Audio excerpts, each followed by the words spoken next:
Hi there, Bio20s. I wanted to go through a couple things on urine formation.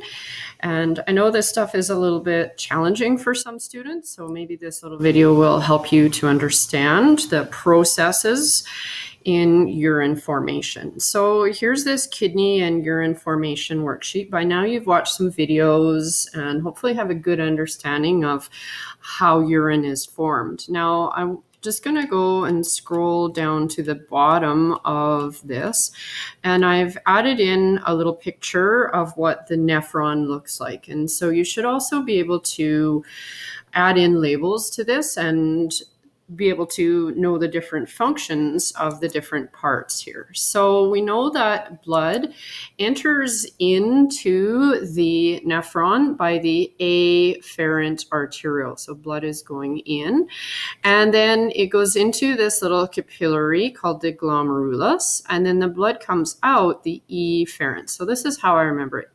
Afferent, alphabetically, A is before E. So filtration is happening right here between the glomerulus and the Bowman's capsule, right? And so here's the Bowman's capsule, and it's surrounding this little glomerulus. So any molecules that are small enough that are going to go through these tiny little pores, this is a capillary, right? And so the glomerulus has these tiny pores in it. And so this is where filtration is occurring right here.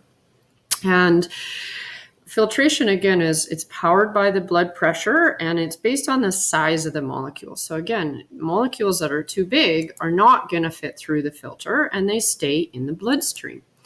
So what kind of molecules do we mean? Well, the things that are too big to fit through these pores are red blood cells and white blood cells, platelets, and proteins, right? Everything else that's small enough, amino acids and glucose and water and sodium, they all fit through, and they're going to make their way into the kind of like the catcher's mitt, the Bowman's capsule.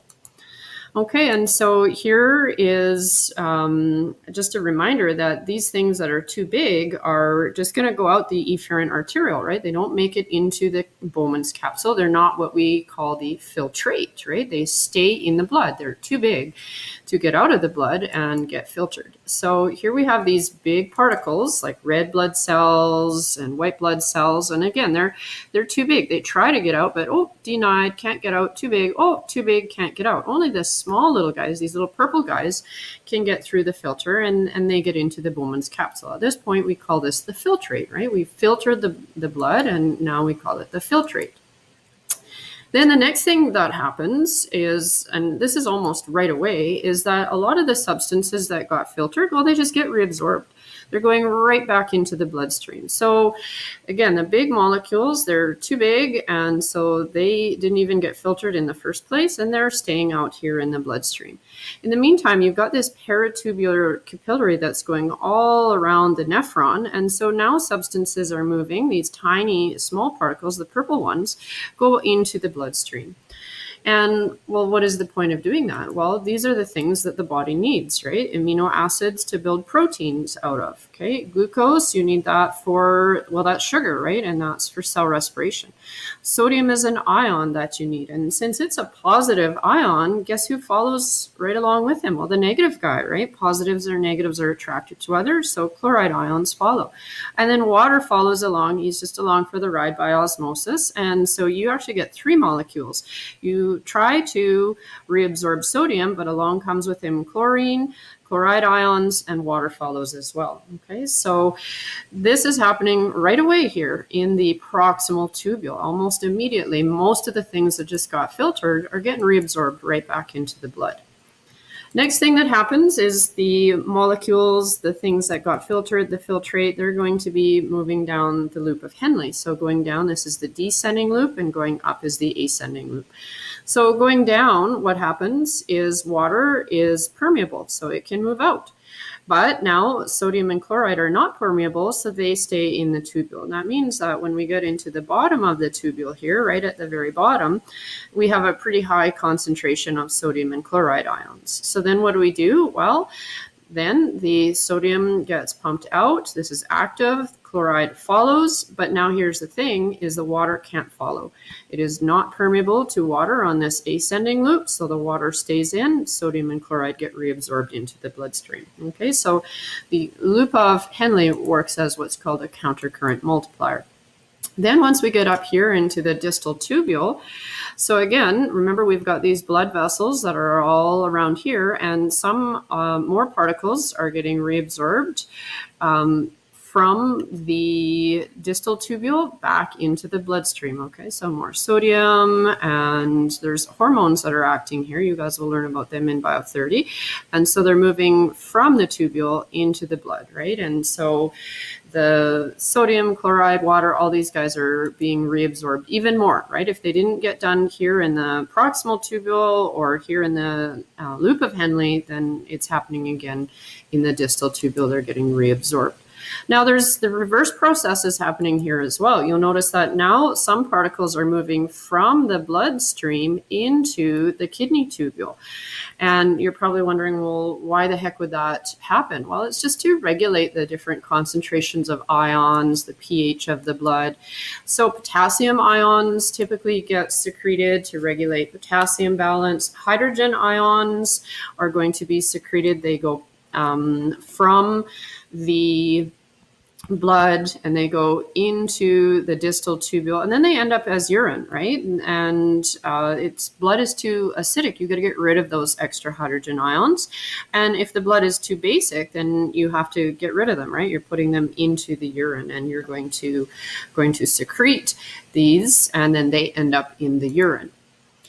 So now, what do we have in the urine? So here's the collecting duct, and the collecting duct is, and there's a whole bunch of tubules that enter into it. So like here's from one nephron, here's another, here's another. So those are all distal tubules from all sorts of nephrons. And so what's now in the urine? Well, normal people's urine is going to have mostly water. You might have some ions to balance out your electrolyte or ion levels in your body.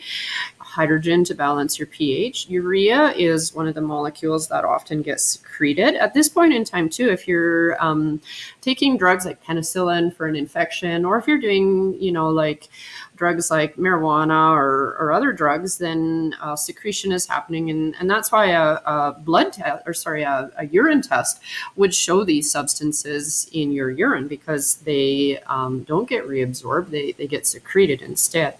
But here's one thing: unless you have diabetes mellitus, you should not have glucose in your urine. Right at this point in time, it's been all reabsorbed. Your body needs it, and it's gone back into the bloodstream, and it is back in your body. Your body reclaimed it.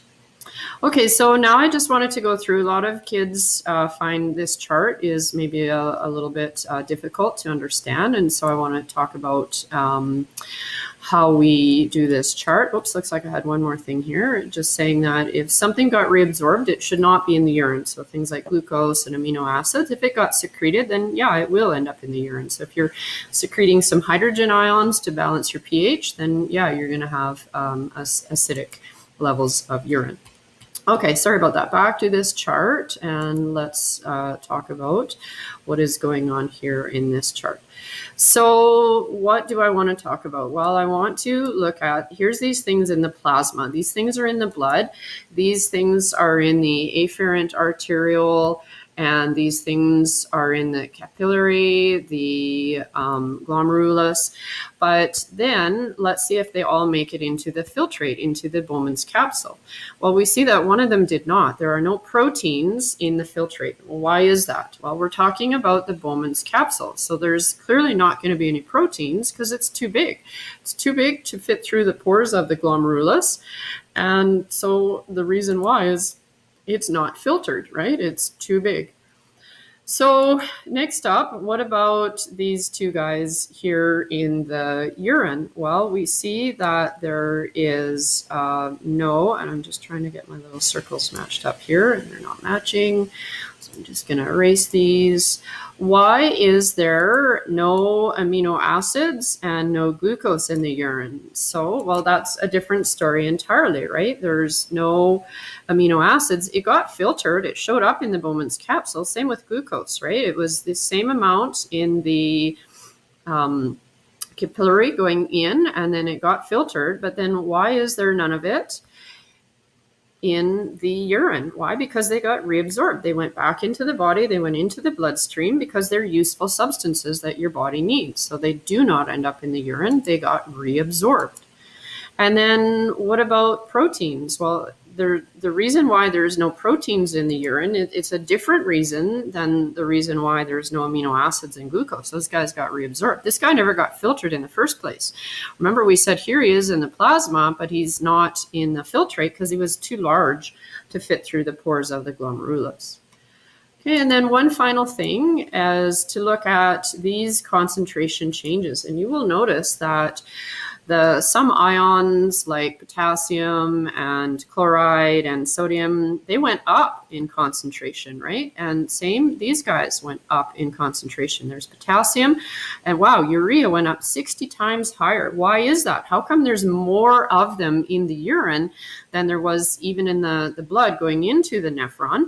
Well, because they got secreted, right? They moved from the kidney tubule back into, they moved from the bloodstream into the kidney tubule, and so they got secreted. And another thing that happens that explains this, water got reabsorbed, and so that leaves, with less water, it's like they're being concentrated, right? It's the opposite of diluting them. And so you end up with more higher ion concentration, more higher urea concentration, because they're secreted, they end up in the urine.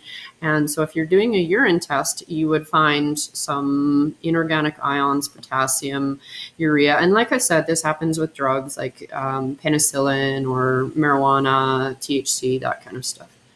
Okay, so hopefully this chart is a little bit clearer how to do this now, and you have to finish this worksheet, and then you have some assignments to do this week. And if you have any questions or problems, don't hesitate to email me, michelle.ledeen@ghsd75.ca. That's it. That's all. Take care.